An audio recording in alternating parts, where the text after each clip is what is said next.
I'm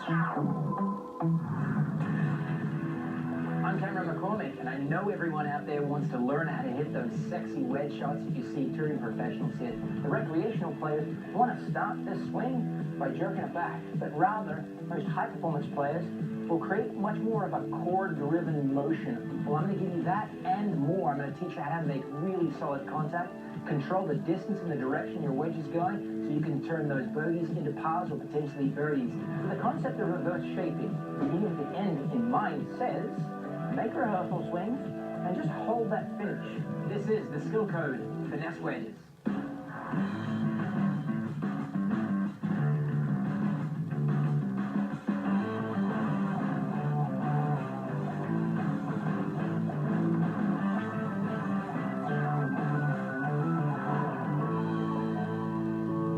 Welcome to the SkillCode. I'm Matt Adams. I'm alongside of one of the world's great teachers, Cameron McCormick. It's a pleasure to have your company.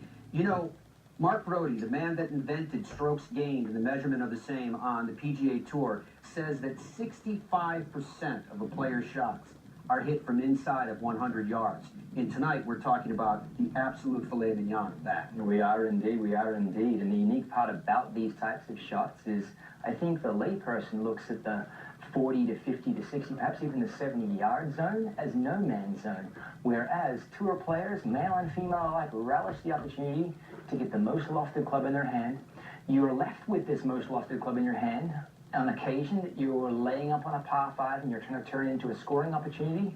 But this club is also trying to turn those pitch outs from the trees or pitch outs from long grass into hopefully up and down opportunities when you have to come out on a par 4, lay short of the green, get it close to get it up and down. And the unique thing about these types of shots is when you think of a full swing shot, what determines the distance the ball travels? Yes, it's good contact, but outside of that, it's the loft of the club and it's the length of the club. But in this case, we're not making full swings. So the distance the ball goes is more of a function of what we feel in terms of the speed that we're delivering to the ball. So in reference to the SkillCode of great finesse wedge play, built on a foundation or underlying principles of good contact like any golf shot. Secondarily, it's delivering a consistent dynamic loft, so we can rely on one shot. For tour players, that's a launch angle that's about 30 degrees relative to the ground. So I'm taking a most lofted club, lob wedge 60 degrees. For some of you, that might be 56. That doesn't really matter, but what matters is you're launching it much lower than what the loft of the club would suggest it to be launched, and we'll get into that here in just a little bit. And the last part is they have some known numbers. They have some feels in the swing that give them great control of the distance the ball is going to travel. So let's start with the underlying principle number 1, which is contact, built on a foundation of pre-swing, things that happen as we address the ball just as much as it is in swing. So let's address what happens even before we take that club back. So what I'm looking for is if this was a regular full swing stance with my lob wedge, I'm going to narrow it up. I'm going to narrow it up for 2 specific reasons. I want to catch the ball definitely before the turf, so I put the ball a little bit further back in my stance, and I definitely want some of my balance more over my lead leg. It's certainly not like it would be if I was hitting it super low, but I've got more of the pressure just under maybe the logo on my shirt right here, okay? So you've got to feel a bit of pressure on the lead side, maybe lift that trail foot up off the ground a little bit. And so what I've drawn on the ground here is a great reference point for 2 reasons. Okay, so I know right now I've got this orange line on the ground. If I bring my right foot a little bit closer to my left, my stance is definitely inside my shoulders, and I've got the back of the ball positioned just in front of this orange line. So that serves as a great reference for where my ball should be positioned. Then it's merely a matter of leaning a little bit to the left, and if you have the sun out like it is out today, you can use your shadow to good effect. Because the number 1 principle of really good finesse wedge play is controlling the hub or a really stable hub. So I don't want a bunch of head movement off the ball left or right. So we can use the shadow, we can turn and make a couple of practice swings, and I don't want to see that shadow moving to the trail side, moving away from the target. Then we get into making practice swings and managing a really precise bottom, that club touching the ground exactly where it needs to. So we'll just start on the strike here first. No striking of balls. I want to see that I can hit the ground right at that orange line. I'm backing up as we go. Okay, I'm going to start to expand the swing length from maybe a different feel. Okay, there's probably a 50-yard feel. That's probably a 55-yard feel. Okay, another great exercise. You can see I've got this tee wedged just in front of that orange line. I want to treat that like a nail, and I want to get the club coming in and tapping it almost like the face of the club is the hammerhead, and we're going to try and tap that nail. Not with a lot of velocity either, because this is really about just developing a perception once we've developed from a stable foundation of address. Okay, so there it is. I might do this 1 or 2 times. Tee back in the ground. Stance check, target awareness. Little chip shot like that. I can see that my club is hitting that low point precisely, and now I start with balls. I've got a target out there of about 40 yards I'm going to start at here. Okay, ball came out, flew about 43. What can you see on the ground here now? You can see how far in front that club was entering the ground. It's actually on the front edge of the ball right there, isn't it? Okay, so when you look down, you're looking for the divot feedback. You can read the divot feedback based on how well you control that low point.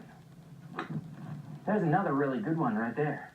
Okay, so points of importance that happen even before we get set up that then allow us to control contact really well, if we can summarize them, would be not a big base, nice narrow base, stance right inside shoulders, ball position just slightly back of middle, pressure just over or underneath the logo of our shirt right here, okay? And then from there, use our shadow to not translate, not shift too far, nice and stable, nice and stable.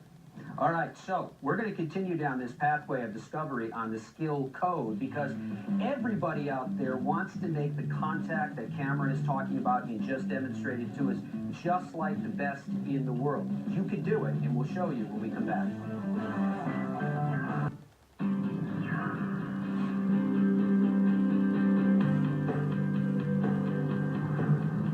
World-class wedge play, whether we're talking about the poster child for that, Jordan Spieth or possibly Zach Johnson, is built on a foundation of making solid contact. But beyond that, it's built on an understanding of how much force you're giving the ball, and being able to control the distance that you hit it. And it goes without saying that we spend inordinate amounts of time working on that, or at least I do with the best players, Jordan Spieth included, to the extent that we're trying to work in our training on being able to hit balls only 1 yard further in a leapfrog fashion. Welcome back to Skill Code. Now, we know that the quality of your shot is dependent upon the purity of your strike. And Cameron, that's a road we're continuing down. We're definitely continuing down that road. I prioritize that the highest of importance in terms of the skills of any golf shot for that matter. But in this case, finesse wedge play, building on that foundation of things that we can do that stack the deck in our favor for solid contact at address, and then just a simple rehearsal that we had in that segment 1 of tapping the ground in the correct location or driving that tee.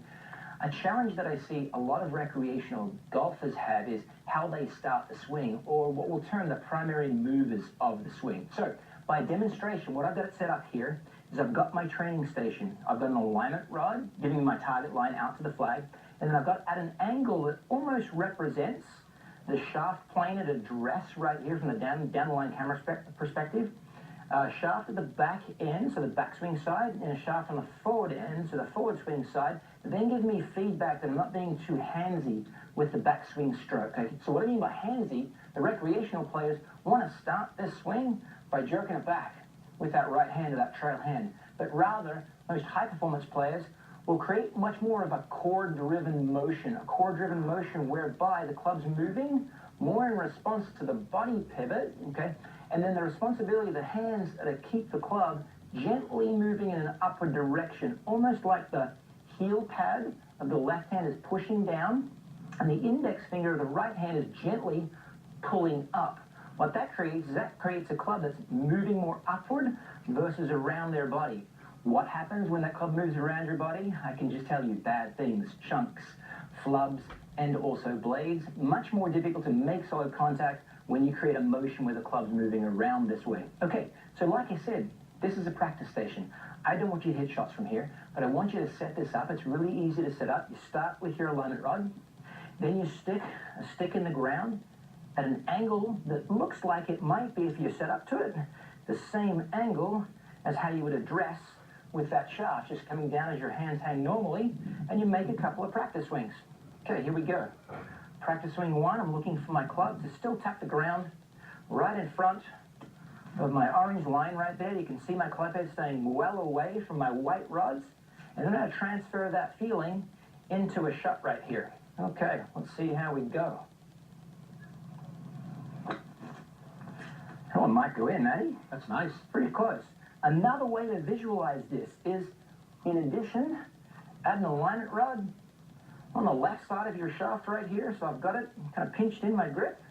Okay, I take my stance, I swing on back. In fact, let me scoot on back here. I swing on back, and it should be roughly pointing down where that ball had left off from.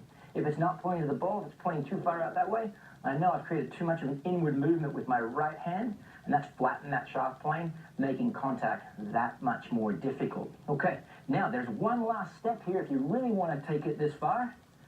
I oftentimes like playing with a little tee in the back end of the club right here. What it gives me is it gives me that same impression of when I'm hitting shots, I want to point that tee down where that golf ball is. Particularly as that swing gets longer, you'll start to see that tee point back to where that ball would be sitting on the ground.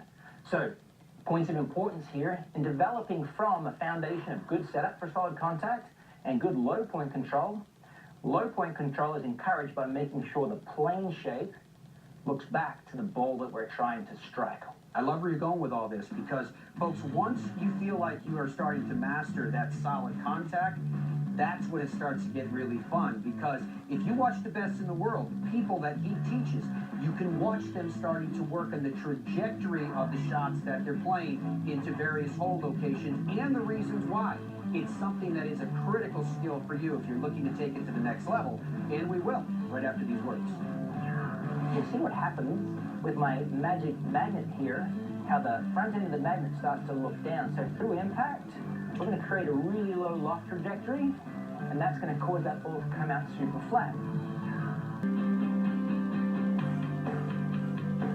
I remember Augusta National when he won. After the event, him coming back and saying, Cam, the wedge play, the wedge trajectory, being able to hit it low, medium, high, and then super high allowed me to attack those flags on par fives that I probably couldn't have gotten to unless I had that vast array or versatility in being able to control trajectory. So it's really about coloring beyond the boundary of being able to hit 1 yardage, our quote-unquote layup yardage or our stock number, and 1 trajectory, and being able to expand or diversify our skill set around that.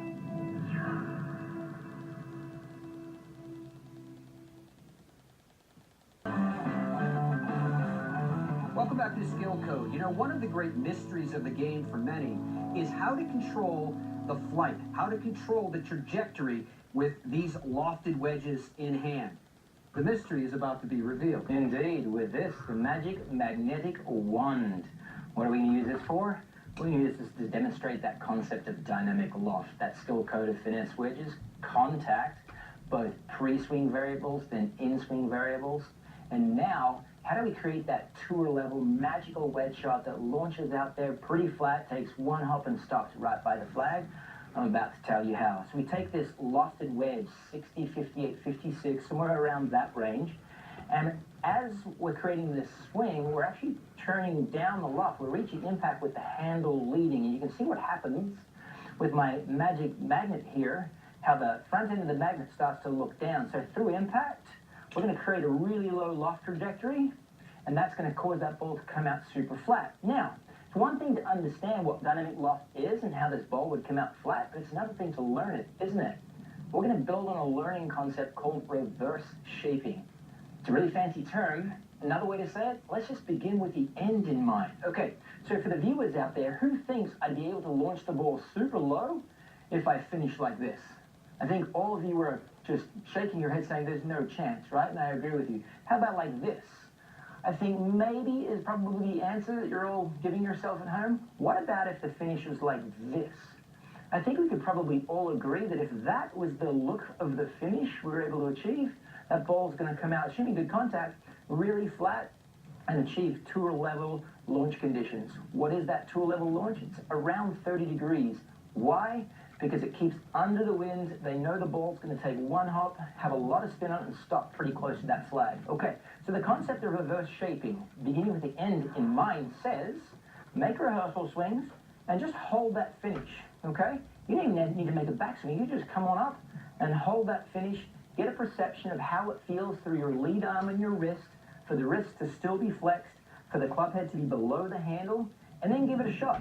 And I want you, irrespective of what happens, you might fat a couple or thin a couple or hit them solid, I want you to hold that finish and really absorb the feedback that your body's giving you. Here we go. And after I've struck with this one, Matty, if you could tell me the launch trajectory, that'd be fantastic. Standing by. Thank you. Okay, I'm holding that finish. Ball traveled maybe 42 yards in the air. And what am I looking for right here? I'm really absorbing, yes.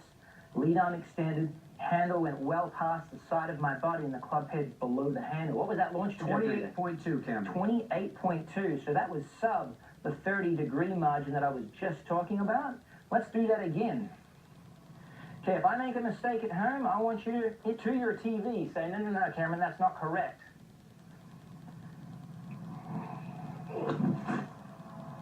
Hopefully you all at home said, no, Cameron, that's not correct, because look at this finish up here, but I've got to hold it and really experience the feedback. What was launch trajectory that time?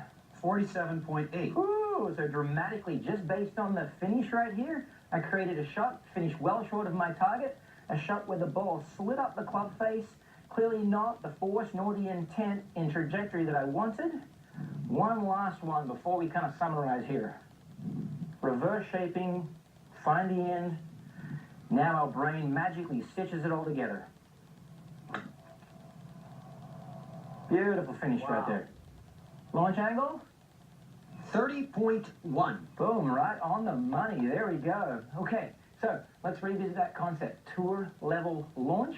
What we've got to do is we've got to create the sense of where we want our swing to finish with handle high and club head low, and you'll have those balls that come out flat and spin to a stop after one hop. All right, so now we've talked about tour level launch. Let's bring in the last piece. How about tour level speed control? Because that determines how aggressive you can be at getting at those flags. It's an important piece of the puzzle, and we'll put it together after this.